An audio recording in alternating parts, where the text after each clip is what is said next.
नीरू का बेटा फौज में बड़ी पोस्ट पर था। वो हमेशा तैनाती में बाहर रहता। घर में अकेली नीरू बोरियत महसूस करती थी। नीरू की सहेलियों ने उसे सलाह दी कि वो अपने बेटे की शादी करवा दे। बहू के आ जाने से सब ठीक हो जाएगा। बेटा अपार, तू तो फौज में रहता है, मुझे घर में अकेलापन काटने को दौड़ता है। तू एक काम कर बेटा, शादी कर ले, फिर बहू के साथ मैं घर में आराम से रहूंगी। क्या माँ, मैं जब तक मेजर नहीं बन जाता शादी नहीं करूंगा। तुम कहीं घूमने जाया करो, लेकिन शादी की बात मत करो। इतना कहकर अपार वहां से चला जाता है, लेकिन जाते वक्त उसे माँ की भी चिंता रहती है। एक दिन दरवाजे की घंटी बजती है। नीरू दरवाजा खोलती है तो सामने एक सुंदर सी लड़की साड़ी पहनकर सर पर पल्लू रखकर खड़ी होती है। कौन हो तुम बेटा, और तुम्हें किसने भेजा है? मेरा नाम कंचन है और मैं आपके बेटे अपार की बीवी और आपकी बहू हूँ। तभी घर का फोन बजता है। नीरू फोन उठाती है तो अपार का फोन होता है। माँ, कंचन आ गई। वो आपकी बहू है माँ, और मैंने उससे शादी कर ली है। आप अकेली रहती हैं तो मैंने आपके लिए शादी कर ली माँ। अच्छा बेटा, बहू तो आ गई, बहुत सुंदर है। अब ना मैं आराम से घर में खुश रहूंगी। इतना कहकर नीरू जैसे ही कंचन की तरफ देखती है, वो उसके पैर छूती है। नीरू कंचन को आशीर्वाद देकर गले लगा लेती है। अगली सुबह नीरू सोकर उठती है तो अरे, सारा घर कितना चमक रहा है। इतनी सुबह घर का सारा काम किसने किया? तभी कंचन हाथ में स्वादिष्ट नाश्ता और चाय लेकर आती है और टिपॉय पर रखकर कंचन के पैर छूती है। बहू को देखकर नीरू काफी खुश हो जाती है। वो कंचन से कहती है, कंचन बेटा, आज मेरे घर में किटी पार्टी है। तुम मेरी सहेलियों के लिए कुछ अच्छा बना लेना। माँ, मुझे अच्छा बनाना नहीं आता, आप बता दीजिए, मैं बना दूंगी। अरे मैं भी तो नहीं जानती। ऐसा कर, शाम को इटालियन खाना, सी फूड और चाइनीज खाना बना लेना, ठीक है? कंचन नीरू की बात सुनकर खुश हो जाती है। हाँ माँ, मैं तो ये सब बना सकती हूँ, आप चिंता ना करें।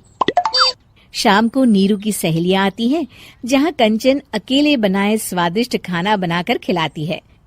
वो सारी सफाई कर सबको खुश कर देती है। कंचन अंदर किचन में जाती है कि तभी नीरू की सहेली बोल पड़ती है। अरे नीरू, तेरी बहू तो बड़ी परफेक्ट है, तेरी हर बात मानती है और सारा काम भी अकेले करती है, तुझे शिकायत का मौका भी नहीं देती। लेकिन क्या फायदा, बेचारी नीरू का जीवन तो बहू के आने के बाद भी बोरिंग का बोरिंग ही रहा। क्यों, ऐसा क्यों बोल रही है? अब तो मेरे साथ मेरी बहू भी रहती है।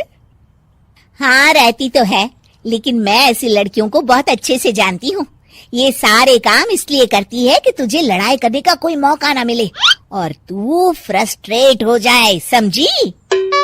नीरू भोली सूरत बनाकर कहती है, नहीं, मैं नहीं समझी। अरे, घर में सास बहू की लड़ाई ना हो तो घर भी भला घर लगता है क्या? मेरे घर में ही ले ले। सुबह से बहू के साथ लड़ाई में इतनी चहल पहल रहती है कि मन हमारा भी लगा रहता है और पड़ोसियों का भी। नीरू मन में सोचती है, बात तो सही है।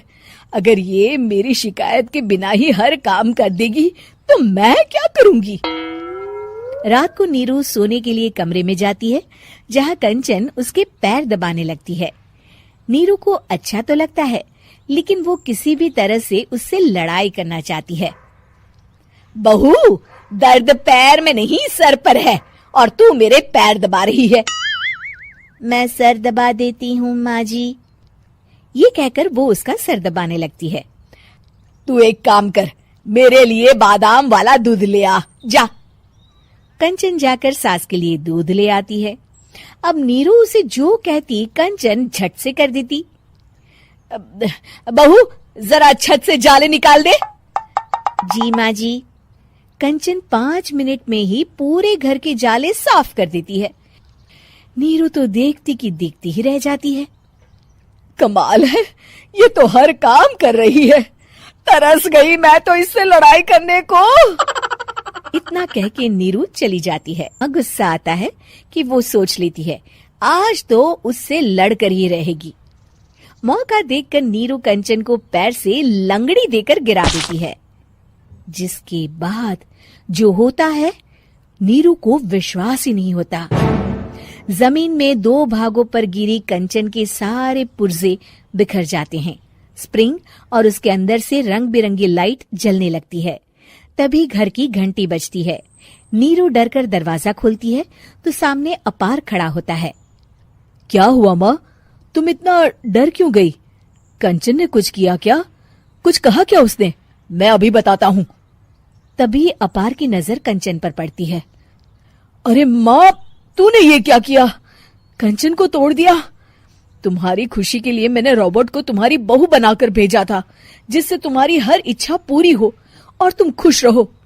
माँ, ये तो इंसान थी भी नहीं, इससे तो गलती हो ही नहीं सकती थी। फिर आपने इसे क्यों तोड़ा?